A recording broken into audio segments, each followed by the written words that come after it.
Coucou Myriam, Hello Angela. ça va? Tu vas bien? Eh ben écoute, ça va super bien, ancré dans cette belle énergie de printemps, de renouveau, de renaissance. Et voilà, après tout cet hiver un petit peu en mode hibernation, introspection, là on sent que avec les beaux jours, ça bourgeonne, ça fleurit, ça s'ouvre, ça se déploie. Ça sent le renouveau Donc et voilà. c'est vrai, t'as raison. Oui, je suis d'accord avec toi. On sent vraiment cette chaleur, quoi. C'est tout Ça fait bien. qui renaît. Et quand on regarde la nature, c'est vraiment un enseignement, c'est magnifique parce que tous les arbres se dénudent hein, durant l'hiver et en même temps, on voit toute la beauté de ces arbres complètement nus dans toute leur fragilité, vulnérabilité. Et puis comment peu à peu, on voit au printemps comment ça bourgeonne, comment ça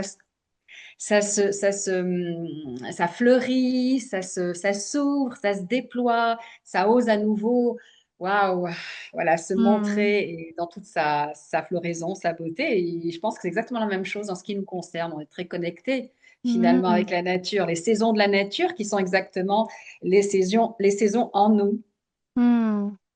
Ouais. Ouais, c'est bien qu'on aborde ça. Bah, du coup, je vais te laisser commencer. Comme ça, on change un peu le rôle et puis on verra la conversation où ça nous mène. Et voilà, ça va être un nouveau format. On est contente en tout cas de vous présenter ça. Et puis voilà, on verra bien où ça nous mène, hein.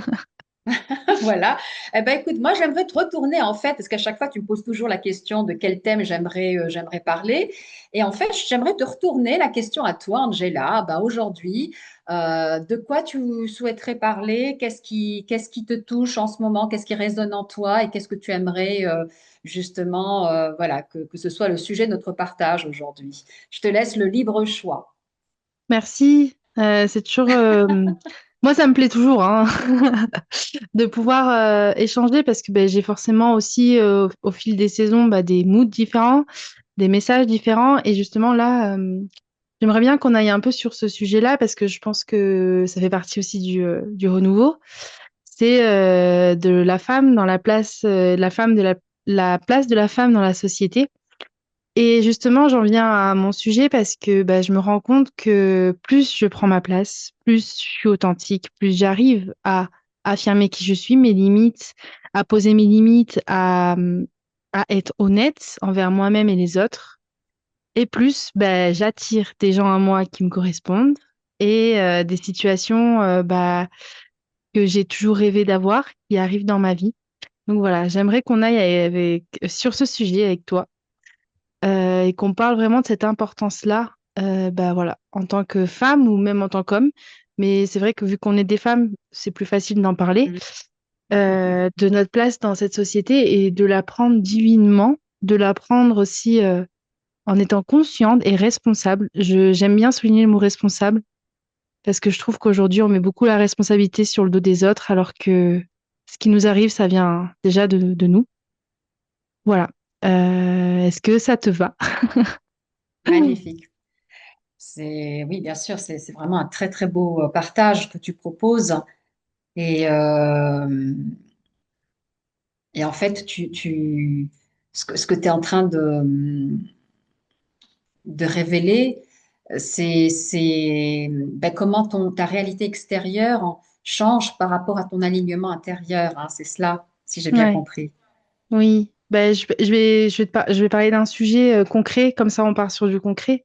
J'ai fait connaissance d'un garçon il y a quelques mois et c'est ça fait depuis décembre où vraiment j'ai pris un déclic ou de travailler sur moi, d'être authentique face à moi-même dans mon travail, parce que je suis à mon compte. Et, et cet homme est arrivé et ça a été comme une révélation de me dire, mais en fait je suis sur le bon chemin parce que j'ai attiré à moi un homme qui communique, un homme qui sait me regarder en vérité. C'est la première fois que ça arrive que ça soit autant fluide, autant simple, Mhm. mais parce que aussi je suis simple avec moi-même et tout était vert au final pour que cet homme rentre dans ma vie, pour que je le laisse rentrer. Voilà, donc j'aimerais que tu nous partages justement cette information qui est effectivement d'être authentiquement nous. Ça nous apporte forcément du pas du bien ou du mauvais, c'est pas ça, mais en tout cas quelque chose qui nous ressemble et dont Hmm, on a besoin, tu vois. hmm. Et voilà, j'aimerais bien en tout cas que tu ailles sur ce sujet-là et que tu en parles parce que c'est intéressant et je pense que c'est important. Magnifique. Waouh. C'est vraiment, c'est vraiment magnifique, magnifique parce qu'en fait, je vois ton évolution effectivement Oui, tu peux en parler, hein. Mm. depuis qu'on a commencé ce travail ensemble et je vois la transformation qui se fait et c'est absolument magnifique et magique avec bien évidemment cet effort personnel hein, qui est un effort dans la fluidité hein.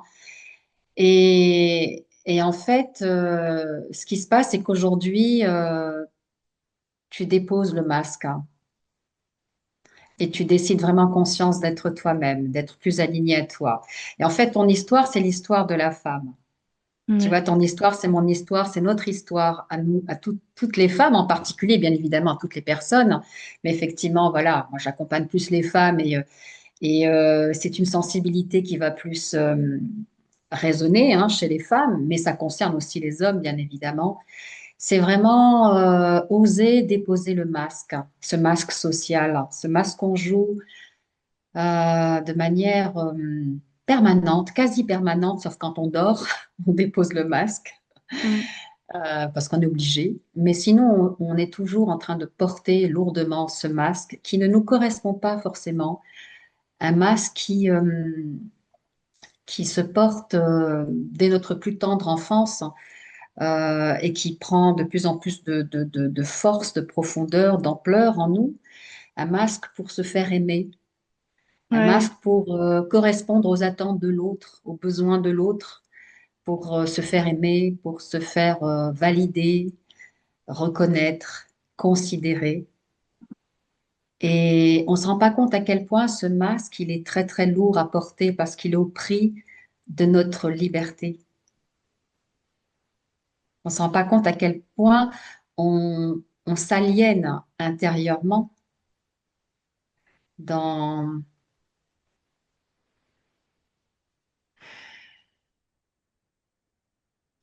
dans, dans le fait de ne pas être nous-mêmes, de Mm. ne pas nous révéler tels que nous sommes, dans toute notre fragilité, vulnérabilité, mais aussi dans toute notre force, notre puissance intérieure, Mm.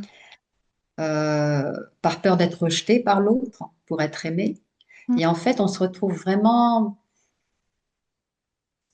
au nom de l'amour, au nom d'être aimé, au nom de ne pas être rejeté. On se retrouve emprisonné dans la prison de l'amour, entre guillemets, un amour qui n'est pas le véritable amour. On se retrouve complètement emprisonné derrière les barreaux de cet amour. Et je trouve que le prix de notre liberté intérieure, de ce qu'on est véritablement, est très cher payé, très très cher payé. Et on ne se rend pas compte à quel point le besoin d'être aimé et reconnu et validé par l'autre nous emmène loin de nous-mêmes, de ce qu'on est véritablement. Mm. Oui. Et quand on décide vraiment de s'aligner à ce qu'on est, en déposant ce masque et en osant se révéler tel que nous sommes, avec ce risque d'être rejeté, de ne pas être aimé, parce que de toute façon, on ne peut pas être aimé par tout le monde. Et ce qui est important véritablement, c'est pas d'être aimé par les autres, mais d'être aimé par soi-même. Et quand on commence véritablement à toucher cet amour en soi, c'est pas, je parle pas d'un amour égotique, bien évidemment, hein, l'amour, moi je, non, mais tout simplement de ressentir cette vibration d'amour, cette résonance emplie Mm. d'amour en nous, comme étant l'essence profonde de notre être véritable et naturel. Alors on n'éprouve plus autant le besoin de vouloir être aimé et on prend le risque d'être rejeté et de ne pas être aimé en prenant le risque d'être véritablement ce que nous sommes, quitte à n'en déplaise. Et ça, c'est aussi l'histoire de la femme de manière globale, qui souffre particulièrement justement du manque de confiance en soi, d'estime de soi, d'amour de soi, et qui va toujours rechercher la validation, la considération, la reconnaissance, l'amour à l'extérieur, oubliant que tout est là en soi, à l'intérieur.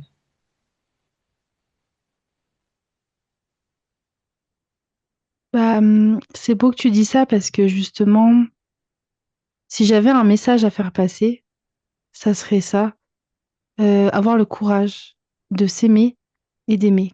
Vraiment tout ce que tu as dit, c'est ce que je ressens. Et, euh, et sincèrement, c'est magnifique quand vraiment tu arrives à déléguer à t'enlever ces barrières et à être toi-même. Et c'est là où tu te rends compte que tu t'offres le plus beau cadeau de la vie, que tu l'offres aussi et que tu vois vraiment aussi ce que c'est aimer. Et c'est Mm, là où ma vie commence, vraiment. Parce que l'amour ne me fait plus peur. L'amour avance avec moi.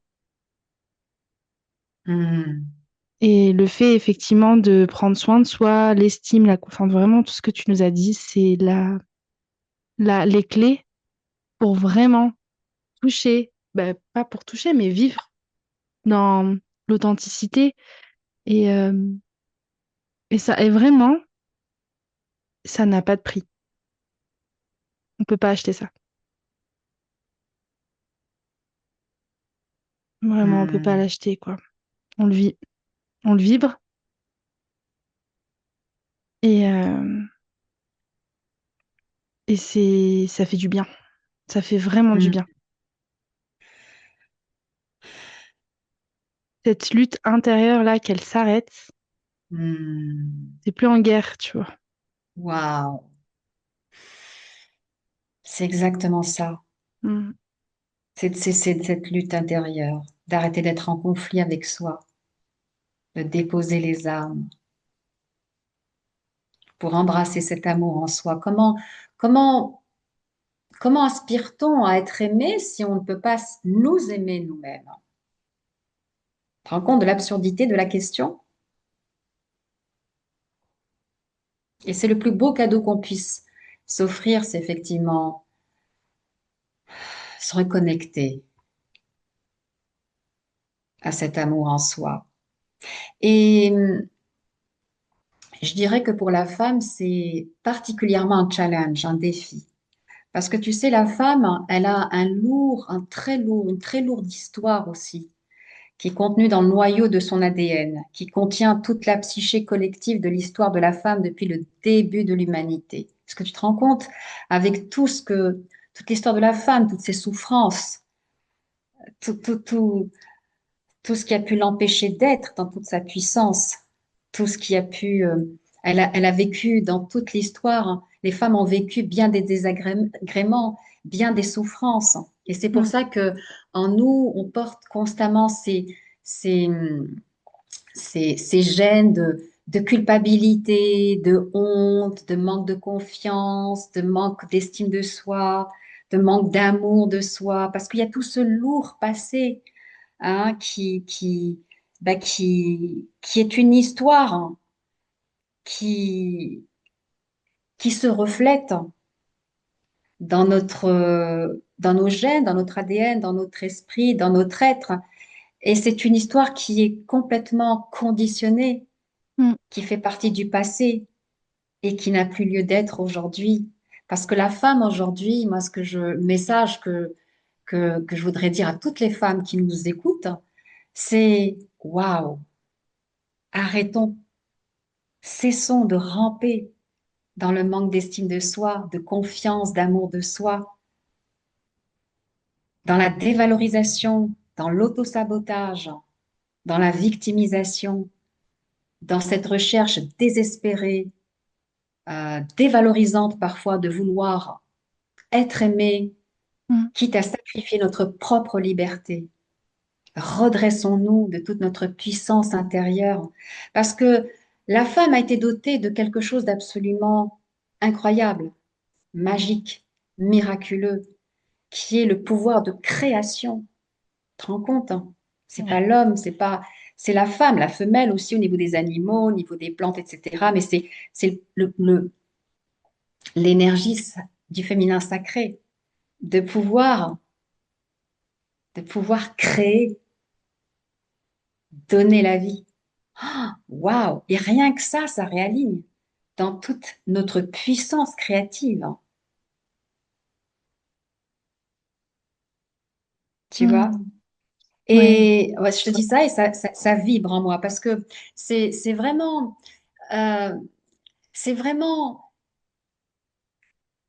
se détacher de cet attachement que nous avons par rapport à l'histoire du passé de la femme. Et aujourd'hui, vivre pleinement cette puissance, ce féminin sacré en nous. Et quand je dis la femme, c'est aussi en l'homme, parce que l'homme aussi a ce féminin sacré.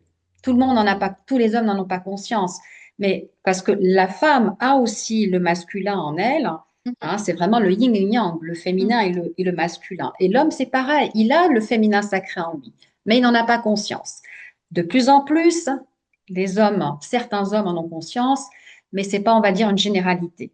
Donc c'est vraiment cette invitation de se reconnecter au féminin sacré en nous et d'oser véritablement déposer les masques de cette souffrance, de ce conditionnement, de cette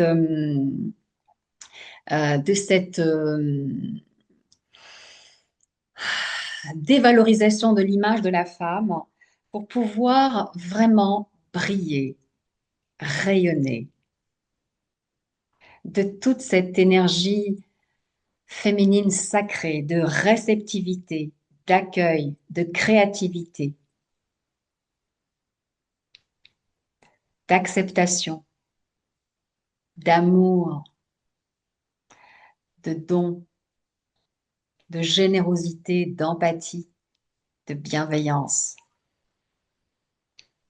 La femme a ce pouvoir d'amour inconditionnel. L'amour inconditionnel, c'est un amour divin. Et il est très difficile d'être dans cet amour inconditionnel. Mais une femme peut avoir cet amour inconditionnel pour son enfant. Ce qui veut dire que la femme, elle a ce pouvoir divin en elle, d'amour inconditionnel. Et waouh, c'est quand même puissant, non? Mm. Et C'est quand même puissant. c'est beau et, et je sais pas pourquoi j'ai vraiment cette notion de responsabilité qui me vient, ce mot. Est-ce que tu peux Hmm, développer ça? Parce que je trouve que c'est hmm. important. Alors, on va dire, bien sûr, la responsabilité, pas en termes de ce qui nous arrive, de ce Mm. qui nous est arrivé, de notre histoire passée, mais en termes de réponse. Mm. C'est tout à fait juste de ta part de vouloir soulever ce thème de responsabilisation. On se responsabilise en termes de réponse. Comment on répond à notre histoire de femme durant, depuis le début du Big Bang jusqu'à présent? Comment on répond à cette histoire aujourd'hui, dans le présent? Comment on décide d'y répondre en conscience? Et comment on peut prendre notre responsabilité en sortant de ce conditionnement de souffrance de la femme, Mm. C'est ça. C'est de ça que... manque de valeur de la femme. Mm. Tu vois, parce que si tu es vraiment ancré dans cet amour en soi, tu chercherais pas à être aimé. Tu es amour. Et tu le vis bien, toi, par rapport à ton expérience. À partir du moment où tu te connectes à cette vibration en toi, ça s'ouvre. C'est comme, je crois que c'est Rumi qui disait, euh, magnifique, j'adore Rumi, c'est vraiment, waouh, ça résonne tellement dans les tréfonds de mon être quand je lis ses poèmes. Et il disait, ne cherchez pas à comprendre, enfin, avec mes mots, hein, parce que je ne me rappelle plus trop de l'adage exactement avec les mots qu'il utilise, mais en gros, il dit cela, ne cherchez pas à comprendre les raisons pour lesquelles vous ne trouvez pas l'amour, mais plutôt trouvez en vous ce qui vous empêche de trouver l'amour. Et en fait, ce qui nous empêche de trouver l'amour, c'est justement ce manque d'amour en soi, Mm. qui fait qu'on le recherche à l'extérieur. Et comme il n'est pas là en soi, on n'est pas en connexion avec, on ne le trouve pas à l'extérieur. Et on pense que la faute est à l'extérieur, que le problème est à l'extérieur. Et c'est ça, tu vois, prendre la responsabilité, la responsabilisation, c'est que vraiment, en termes de réponse, c'est là que ça se passe, en moi. C'est là que tout commence. Et si je veux trouver l'amour à l'extérieur, je dois d'abord trouver l'amour en moi et me connecter à cet amour, qui Mm. est toujours, quoi qu'il en soit. C'est juste, on perd la connexion. Il s'agit juste de rétablir cette connexion. Et là, tu l'expérimentes toi-même quand tu te reconnectes à cet amour, les portes s'ouvrent. Non pas parce que toi, tu décides de les ouvrir, hein, elles s'ouvrent. Mm. Juste la reconnexion avec l'amour divin en toi, et ça se rétablit au niveau de la connexion. Et alors les portes s'ouvrent. Et tu es vraiment dans cette espèce, c'est au niveau vibratoire, énergétique, et c'est pour ça que tu attires. Et là, précédemment, tu m'avais parlé d'une personne qui résonnait différemment avec toi. Et aujourd'hui, tu me parles d'une personne qui est vraiment, qui entre en résonance avec ta vibration actuelle d'amour. Mm. Et c'est pour ça que tu as cette impression de fluidité, Mm. Mm. d'harmonie, que la vie t'offre véritablement ce dont Mm. tu as besoin et ce Mm. qui résonne avec ta fréquence, tu vois, actuelle, qui est différente de ta fréquence il y a quelques mois, tu vois. Mm. Et c'est ça, prendre la responsabilité. C'est non pas on est responsable de ce qui nous arrive, parce que finalement, bah voilà, notre pouvoir personnel, il n'a qu'une petite infinitésimale voilà, pouvoir. euh, comparé à toutes les autres causes, toutes les autres causes qui entrent en jeu pour que ça se passe ou ça se passe pas, pour que voilà, il y a la destinée, enfin il y a plein de choses qui entrent en jeu et qui font que bah, finalement notre pouvoir personnel, en termes de responsabilité par rapport à ce qui arrive, ne vaut pas grand-chose, tu vois. Par contre, c'est en termes de réponse, comment on va répondre à ce qui nous arrive. Mm. Ça revient toujours à soi, tu vois. Oui. Donc, moi, je dirais, le message que je donnerais par rapport à la responsabilité, c'est pas qu'on est responsable de ce qui nous arrive, hein, parce que finalement, on n'est pas toujours responsable, hein, il y a des choses qui arrivent et c'est comme ça, mais on est responsable de comment on y répond. Comment on y répond par rapport à ce manque d'amour, hein. Comment on répond par rapport à notre conditionnement de femme dans le passé, et comment on décide de répondre en conscience ici, maintenant par rapport à notre féminin sacré et de décider de le vivre en conscience dans tout son rayonnement, dans toute sa puissance, dans toute sa beauté, sa plénitude, sa complétude, qui inclut le tout, notre fragilité, notre vulnérabilité, notre imperfection. Et Mm. justement, prendre la responsabilité de lâcher prise avec la perfection, l'idée illusoire de la perfection, parce que ça aussi, c'est très, très, très inhérent particulièrement à la femme. Et la perfection, il faut prendre conscience que, et ça rentre dans le cadre de la responsabilisation. Parce que Mm. la- le perfectionnisme, c'est un jugement envers nous-mêmes, envers ce que nous faisons. Et ça veut dire que quand on est vraiment dans ce driver de perfectionnisme, on est constamment en train de se juger, constamment non satisfait de ce qui est en ce qui concerne notre être intérieur, notre personnalité, en ce qui concerne les situations extérieures. On est constamment en train de juger et on veut constamment que ça soit mieux. Et là, il faut prendre conscience que bah, si on est toujours agité, en lutte, c'est parce que on ne prend pas notre responsabilité face à ce perfectionnisme. On ne se pose pas en disant, OK, est-ce que ça sert à quelque chose d'être aussi perfectionniste que cela? Est-ce que le perfectionnisme existe? Est-ce que la perfection existe? On sait tous, dans l'absolu, on est tous parfaits. Mais dans la réalité relative, eh ben, on n'est pas parfait. Tant qu'on est incarné dans ce corps, dans cette matière, eh ben, la dualité fait partie de ce corps, de cette matière. La Mm. dualité, c'est voilà, c'est la perfection, l'imperfection, c'est Mm. la force et la faiblesse, Mm. c'est la bêtise et l'intelligence, c'est la sagesse et l'ignorance, c'est l'ombre et la lumière. Enfin, tout ça, c'est partie de la beauté de l'être incarné dans cette dans cette matière qu'est le corps, véhicule absolument merveilleux, sophistiqué, pour pouvoir faire la traversée tout au long de ce voyage terrestre. Et c'est ça, prendre la responsabilité, justement, en décidant conscience de dévoiler tout ce qui nous empêche d'être et de rayonner dans toute la puissance de notre féminin sacré.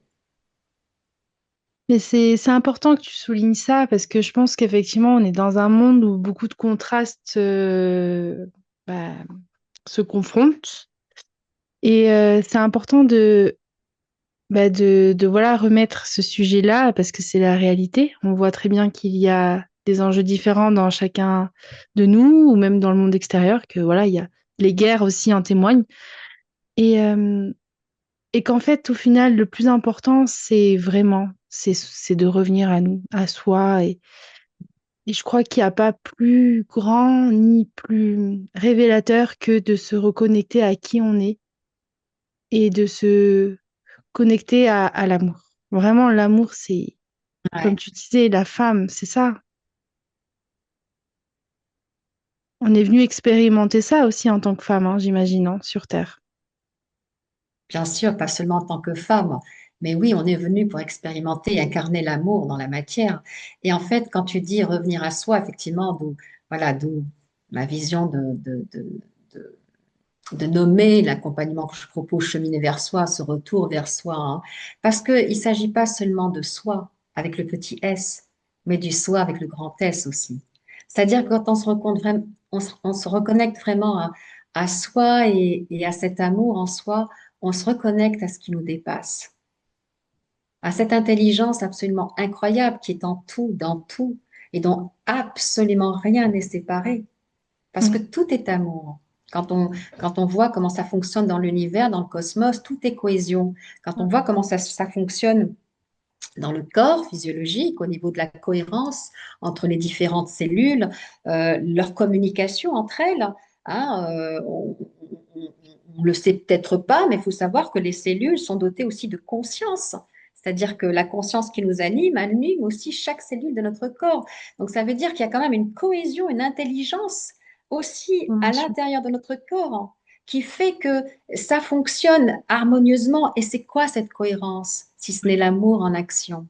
C'est quoi cette cohérence dans l'univers, dans le cosmos, au-delà du désordre qui y a actuellement? Eh ben, c'est l'amour en action. Et de toute façon, le désordre qu'il y a en ce moment, il n'est autre que le reflet du désordre qu'il y a à l'intérieur de nous aussi. Et c'est pour Évidemment. ça que je reviens toujours à la même chose, c'est que voilà, œuvrons à la paix intérieure, à l'harmonie intérieure, pour Mm. qu'elle puisse se refléter à l'extérieur. Et en même temps, il faut comprendre une chose aussi, c'est très réaliste de le dire, hein, ça peut paraître pessimiste, mais c'est très réaliste. Les guerres font partie aussi de la vie. Est-ce que tu peux me dire, est-ce que tu peux te rappeler d'une seule période de l'humanité sans guerre aucune? Ah bah oui. Ça a toujours fait partie aussi, tu vois. Et bien évidemment, c'est la laideur de la vie. Mais il faut pas oublier et ça ne cautionne pas les guerres, bien évidemment, hein. Moi, voilà, je suis une pacifiste dans le cœur, dans l'esprit, dans mon âme, et c'est ce que je prône de tout mon être. Mais en même temps, bah, les guerres font partie du décor aussi. Oui. Alors Bah, bien dans sûr, toute, mm. ouais, on peut Bah, les éviter. oui, dans toute civilisation, il y a toujours eu une fin, que ce soit dans l'Égypte ou le Maya, etc. On connaît bien que c'est Il y a normal, ça toujours fait partie de l'évolution. Il y a C'est vrai. toujours effectivement. Et à savoir qu'effectivement, bah, voilà, après, c'est toujours cette espèce, comme tu disais, ces opposés, ces espèces de contrastes de mort et de renaissance, de Mm. fin et de renouveau. Il faut comprendre que ben, quand toute chose, quand elle arrive à son apogée, contient en elle le germe de son opposé. Toute chose, quand elle arrive à son apogée, toute chose, que ce soit une civilisation, que ce soit dans l'être, que ce soit dans la nature, dans le cosmos, toute chose qui arrive à son apogée contient en son germe son opposé. C'est-à-dire que même une société toujours en harmonie, comme il y en a eu à l'époque matriarcale, bien avant l'époque patriarcale, hein, ça remonte à des waouh. Eh ben, à un moment donné, à l'apogée de cette harmonie, il y a eu une désharmonie totale. Mhm. Et il y a eu le système patriarcal qui a été mis en place et qui était diamétralement opposé au système matriarcal, qui était plus basé sur l'amour, la paix, l'harmonie, une vision différente, pas du tout sur le pouvoir, sur l'avidité. Et donc, juste pour rappeler que même dans une société très harmonieuse, à un moment donné, à son apogée, elle va contenir le germe de son opposé et va devenir désharmonie. C'est comme ça. Et de même que la désharmonie, à son apogée, va comprendre le germe de son opposé. Donc Mhm. c'est très, très empli d'espoir par rapport à ce qu'on vit aujourd'hui. C'est qu'effectivement, c'est le chaos, mais en même temps, ça contient le germe de son opposé. Il ne faut pas focuser sur le chaos qui se passe, mais sur le terreau fertile que c'est pour quelque chose de nouveau. Ouais, c'est important de revenir aussi au positivisme parce que moi, je pense que c'est ça aussi qui, si à l'intérieur de nous, on a toujours cet esprit plutôt optimiste, bah, on a un intérieur qui est plus sain que si on est toujours négatif. C'est plus compliqué, quoi, tu vois, de garder la tête relevée. Donc oui, oui, c'est important de le souligner et d'en prendre conscience. Et vraiment, en fait, tout ce que tu dis, ça revient toujours à la même chose, c'est que bah, en soi, le plus important, c'est toi, comment tu réagis face à C'est la ça, situation. Ouais, c'est tout. C'est simple. c'est ça. Et c'est exactement la réponse à ta question en termes de responsabilité, responsabilisation. C'est C'est ça. comment toi tu réagis et ce sur quoi tu choisis en conscience de poser ton focus et ce sur quoi tu choisis en conscience de nourrir, de cultiver, d'arroser, d'alimenter et que le choix est nôtre. On est responsable d'arroser ce qui ne nous est pas ressource parce que tu sais, moi je fonctionne pas en termes de bien et de mal. Qu'est-ce qui me fait du bien et qu'est-ce qui ne me fait pas de bien? Qu'est-ce qui nous fait du bien et qu'est-ce qui ne nous fait pas du bien? Donc c'est en termes vraiment de qu'est-ce qui nous est ressource ou pas, tu Ouais. vois? Et qu'est-ce qu'on choisit en conscience d'alimenter, de nourrir, de cultiver, d'arroser? Ce qui nous nourrit ou ce qui ne nous nourrit pas. Et peut-être que plus c'est le chaos et plus c'est une invitation à nourrir, et puis ce qui nous élève, et puis surtout parce qu'on est bien dans une situation où on est complètement dépassé, et surtout c'est une invitation à nous reconnecter à ce qui nous dépasse. Et toujours rester connecté avec l'amour, tourner autour de ça, en fait. On tourne toujours autour de, de ce cadeau que l'on vient, en tout cas ici, vivre. L'amour, l'amour, l'amour. L'amour, diffusons l'amour. Et même si à l'intérieur de nous, on a nos up and down, on a toutes ces polarités, toutes ces contradictions, quoi qu'il en soit, tu vois, centrons-nous, focalisons sur vraiment notre nature véritable qui est amour et lumière. Et quand je dis amour et lumière, ça ne veut pas dire qu'on dénigre notre côté ombrageux, notre côté contradictoire et notre côté empli de dichotomie. Non, ça inclut le tout. Tu vois? Parce que c'est comme les saisons, encore une fois, ben voilà, parfois il pleut, parfois il vente, parfois il y a la tempête, parfois il y a le tsunami, parfois il y a des cyclones, parfois il fait un magnifique temps de manière prolongée. Ben, c'est la même chose, c'est le climat atmosphérique intérieur. Et malgré tous ces remous intérieurs, nous ancrer dans ce que nous sommes, parce que l'amour, c'est notre nature véritable. Pourquoi on veut aller vers l'amour? Pourquoi on recherche l'amour? Et pas le contraire, parce que c'est ce qui nous fait du bien, parce que c'est ce qui nous ramène à ce qu'on est véritablement dans notre essence profonde. Parce que nous sommes des êtres d'amour. Et notre conditionnement, notre vécu, nos blessures, nos schémas inconscients, notre conditionnement, etc., fait que on réagit différemment et on va plus être connecté à l'amour.